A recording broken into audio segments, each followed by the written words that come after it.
नमस्कार विद्यार्थी मित्रों, मैं पवन सर, कक्षा 11 अर्थशास्त्र विषय पाठ 6 बाजार। विद्यार्थी मित्रों, आज हम पाठ 6 बाजार की चर्चा करने जा रहे हैं। सबसे पहले हम इसके इंट्रोडक्शन से शुरुआत करेंगे। सामान्य रूप से जिस स्थान पर वस्तु का क्रय विक्रय होता है उसे हम बाजार कहते हैं। विद्यार्थी मित्रों, बाजार से संबंधित आपको अनेक प्रकार की जानकारी होगी। मैं जो समझाऊं उसके अतिरिक्त भी आपके पास बहुत सारी जानकारी है, ठीक है, क्योंकि आप छोटे से लेकर अभी तक और आने वाले समय तक आप बाजार से जुड़े हुए हो, बाजार में जाते हो, अपने लिए, अपने घर परिवार के लिए घर में मंगाई गई जो भी चीज़ वस्तुएं हैं उसको लाने का, खरीदने का या कोई वस्तु विक्रय करने के लिए आपको मिलती है तो उसे बेचने के संबंधित आपको जानकारी पता है। लेकिन बाजार में क्या है, कैसे, क्यों, ये सारी बातें हम इस पाठ के अंदर चर्चा करेंगे। सबसे पहले तो ये है कि बाजार एक ऐसी जगह है, बाजार ऐसा एक स्थान है कि जहाँ पर क्रेता और विक्रेता एक दूसरे के संपर्क में आते हैं। बाजार एक ऐसी जगह है, बाजार एक ऐसा स्थान है कि जहाँ पर क्रेता और विक्रेता एक दूसरे के संपर्क में आते हैं। ठीक, जहाँ पर क्रेता और विक्रेता एक दूसरे के संपर्क में प्रत्यक्ष रूप से आते हैं वहाँ पर किसी न किसी वस्तु के लेन देन की चर्चा होती है, लेन देन करने के लिए हुए आते हैं। तो ऐसी परिस्थिति को विद्यार्थी मित्रों क्या कहते हैं? बाजार कहते हैं। मीनिंग ऑफ ए मार्केट, बाजार का अर्थ जो है हम उसकी चर्चा अब यहाँ पर करेंगे। तो यहाँ पर हम देख रहे हैं कि अर्थशास्त्र में वस्तु या सेवा के क्रय विक्रय हेतु क्रेता, देखो, वस्तु या सेवा के क्रय या विक्रय के लिए क्रेता और विक्रेता को प्रत्यक्ष या परोक्ष रूप से एक दूसरे के संपर्क में लाने वाली व्यवस्था को हम बाजार कहते हैं। अभी अभी मैंने आपको मौखिक रूप से बताया था कि बाजार एक ऐसी व्यवस्था है, बाजार एक ऐसा स्थान है कि जहाँ पर क्रेता और विक्रेता प्रत्यक्ष या परोक्ष रूप से किसी न किसी वस्तु के लेन देन के लिए संपर्क में आते हैं। अब यहाँ पर हम देख रहे हैं प्रोफेसर सैमुएल्सन के मतानुसार बाजार एक ऐसी कार्य प्रणाली है कि जहाँ पर क्रेता और विक्रेता वस्तु एवं सेवा की कीमत और जत्था का प्रमाण निश्चित करने के उद्देश्य से एक दूसरे के संपर्क में आते हैं। जो बाजार है वहाँ पर एक कार्य प्रणाली होती है कि क्रेता और विक्रेता जो भी वस्तु या सेवा है उसकी कीमत और जत्था का प्रमाण निश्चित करने के उद्देश्य से एक दूसरे के संपर्क में आते हैं। तो इस तरह से विद्यार्थी मित्रों, अब हम बाजार के लक्षण की बात करें तो आप यहाँ पर वीडियो में देख पा रहे हैं कि बाजार के लक्षण 5 हैं। सबसे पहले दिया हुआ है क्रेता एवं विक्रेता, दूसरा दिया है वस्तु एवं सेवाएं, तीसरा है संपर्क, चौथा है कीमत और पांचवा बाजार स्थिति से संबंधित जानकारी। तो परिभाषा के साथ साथ आपको बाजार के लक्षण भी याद करने हैं और इसीलिए मैंने इससे पहले क्रम में लिखा है। अब इसके बाद में इसका विश्लेषण, बाजार के लक्षण बताए। सबसे पहला लक्षण है क्रेता एवं विक्रेता। तो बाजार में वस्तु और सेवा के क्रेता एवं विक्रेता होना अनिवार्य है, क्योंकि अगर जो विक्रेता है खाली विक्रेता वस्तु को बेचने के लिए लेकर आया है और क्रेता नहीं है वहाँ पे उसे खरीदने के लिए, मतलब ग्राहक नहीं है उसे खरीदने के लिए, तो कोई मतलब ही नहीं है। अथवा खाली ग्राहक ही, क्रेता ही कोई वस्तु खरीदने के लिए बाजार में गया हुआ है और उसे बेचने के लिए विक्रेता कोई वस्तु लेकर नहीं बैठा है, कोई सेवा नहीं दे रहा है, तो कोई मतलब ही नहीं बाजार का। इसलिए उनके द्वारा अपने निजी उद्देश्य के लिए जो विनिमय किया जाता है उसे क्रय विक्रय की प्रक्रिया कहते हैं।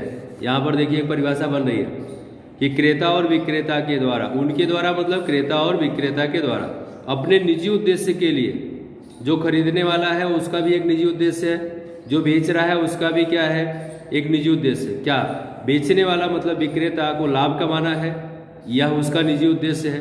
खरीदने वाला मतलब क्रेता को वस्तु का उपभोग करना है, यह उसका निजी उद्देश्य है। इसलिए क्रय विक्रय की इसे प्रक्रिया कहते हैं। यहाँ पर विक्रेता द्वारा स्वयं का लाभ अधिकतम करने का उद्देश्य और क्रेता को संतोष प्राप्त करने का उद्देश्य देखने को मिलता है। अब हम दूसरे पॉइंट की चर्चा करेंगे, वस्तु वे एवं सेवा। बाजार में मांगी गई एवं विक्रय की गई वस्तु या सेवा होना आवश्यक है। ग्राहक जिस वस्तु की मांग कर रहा है, विक्रेता के पास अगर वह वस्तु है तो ही वो कीमत बता सकता है, तो ही उसकी चर्चा कर सकता है, अन्यथा फिजूल में बहस करने से कोई मतलब नहीं है। ठीक है, इसलिए कहा गया है बाजार में मांगी गई विक्रय की गई वस्तु या सेवा का होना आवश्यक है। बाजार में उत्पादक या विक्रेता अपना मुनाफा महत्तम करने के उद्देश्य से वस्तुओं और सेवाओं को विभिन्न स्वरूपों में प्रस्तुत करते, अलग अलग तरीके से उसे क्या करते हैं, प्रस्तुत करते हैं, और वे वस्तुएं तथा सेवाओं के प्रति क्रेता को आकर्षित करते हैं। आज बाजार के अंदर आप देखते हैं बहुत सारी दुकानों पे, बहुत सारे शॉपिंग सेंटरों पे, मॉल पे एडवर्टाइज जो प्रचार का तरीका है उससे ग्राहक को क्या किया जाता है, आकर्षित किया जाता है। दुकानों पे पुतले लगाए जाते हैं, कपड़े लटकाए हुए होते हैं, सेल का स्टिकर लगा होता है, इतने प्रतिशत की छूट है, ये सब वहाँ पर देखने को मिलता है। उससे क्या होता है कि ग्राहक आकर्षित होकर उस दुकान पर जाता है, दुकानदार से संपर्क करता है और वस्तु खरीदने की कोशिश करता है, इस तरह से। अब तीसरा पॉइंट है यहाँ पे विद्यार्थी मित्रों, संपर्क। आप यहाँ पर देख पा रहे हैं संपर्क के अंदर सबसे पहले तो 2 पॉइंट दिए हुए हैं, एक टेली शॉपिंग है और दूसरा ऑनलाइन शॉपिंग है। अब जो टेली शॉपिंग है और ऑनलाइन शॉपिंग है हम उसकी थोड़ी चर्चा करें। संपर्क की अगर हम बात करें तो बाजार में वस्तु या सेवा के क्रेता विक्रेता एक अथवा दूसरे प्रकार से प्रत्यक्ष या परोक्ष रूप से एक दूसरे के संपर्क में आते हैं। अब एक दूसरे के संपर्क में या तो डायरेक्ट आप खुद दुकान पर जाइए, प्रत्यक्ष रूप से वस्तु की खरीदी कीजिए, अथवा घर पे बैठ के मोबाइल के द्वारा, लैपटॉप कंप्यूटर के द्वारा, मतलब ऑनलाइन के द्वारा। अभी बहुत सारी ऐसी कंपनियां चल रही हैं, ठीक है, पेटीएम है, अमेजोन है, फ्लिपकार्ट है, ऐसी बहुत सारी कंपनियां हैं जिसके द्वारा हम घर पे बैठे बैठे वस्तु को मंगवा सकते हैं। तो सबसे पहले अगर हम टेली शॉपिंग की बात करें, वस्तुएं या सेवाओं की जांच करके टेलीफोन द्वारा वस्तु या सेवा खरीदने का आदेश देते हैं। हम नेट के ऊपर जाते हैं, वस्तु को देखते हैं, पसंद करते हैं, अगर हमें समझ में आता है तो हम उसे परमिशन देते हैं, अपना एड्रेस लिखते हैं, अगर कैश पेमेंट करना है तो कैश डालते हैं। जब वह भाई वस्तु लेकर कुरियर से हमारे पास आता है तब हम उसे पेमेंट देते हैं, अथवा हम एटीएम कार्ड से, डेबिट कार्ड से, क्रेडिट कार्ड से अलग अलग तरीके से हम वह पेमेंट कर देते हैं। ठीक है, तो ये हुआ टेली शॉपिंग, वस्तु या सेवाओं की जांच करके टेलीफोन द्वारा वस्तु या सेवा खरीदने का आदेश देते हैं। ऑनलाइन शॉपिंग क्या है? इंटरनेट के माध्यम से उस वस्तु या सेवा को बेचने वाली वेबसाइट पर जाकर वस्तु या सेवा को पसंद करते हैं। क्या करते हैं? वस्तु या सेवा को पसंद करते हैं और उस वस्तु को पसंद करके हम मंगवाते हैं, खरीदते हैं, और जिसकी कीमत, मित्रों चौथा पॉइंट है कीमत। बाजार में निश्चित समय पर किसी एक वस्तु या सेवा की कीमत निश्चित होनी चाहिए।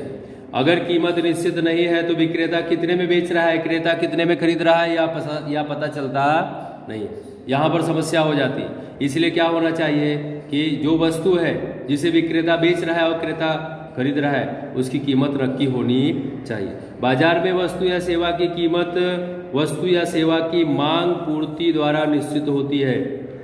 अब कैसे नक्की होगा कि मांग कितनी है और उसकी पूर्ति कितनी है? हमने मांग का नियम पढ़ा है कि वस्तु की कीमत घटे तो मांग बढ़े, वस्तु की कीमत बढ़े तो मांग घटे। ठीक है, तो उस पर निश्चित होता है। अब पूर्ति क्या है? अगर बाजार के अंदर मांग है तो पूर्ति बढ़ेगी और कीमत बढ़ेगी। अगर बाजार के अंदर मांग नहीं है तो पूर्ति नहीं है तो कीमत घटेगी। ये परिस्थिति देखने को मिलती है। तो इस तरह से विद्यार्थी मित्रों, यहाँ पर बाजार में वस्तु या सेवा की कीमत वस्तु या सेवा के क्रेता की मांग विक्रेता के द्वारा दी गई आपूर्ति द्वारा निश्चित किया जाता है। लास्ट पॉइंट है पांचवा, बाजार स्थिति से संबंधित जानकारी। बाजार स्थिति से संबंधित जानकारी वस्तु के क्रेता एवं विक्रेता को होना आवश्यक है।